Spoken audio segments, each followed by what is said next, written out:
we are under an oath. We have never cared about it. मैंने अपना कभी भी नहीं कहा. But when the children's and the wives and family members data is stolen from the government departments, the immigration and NADRA, the presumption and entire onus is on the state.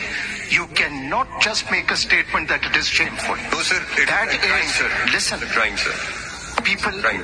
it is difficult in this country to speak the truth.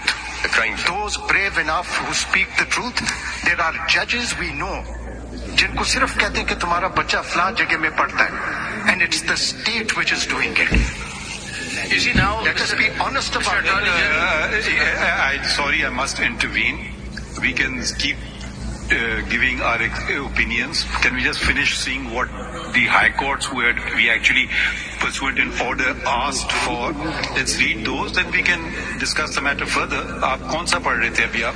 Can I just make one comment before we read the thing? मैं आपको बताना चाह रहा हूँ कि if we don't address this issue today, we're going to lose out on a lot. मैं आपको ये बताना चाहता हूँ, why is it ये फोन उधर रख दो, इस फोन को उधर रखो, फोन को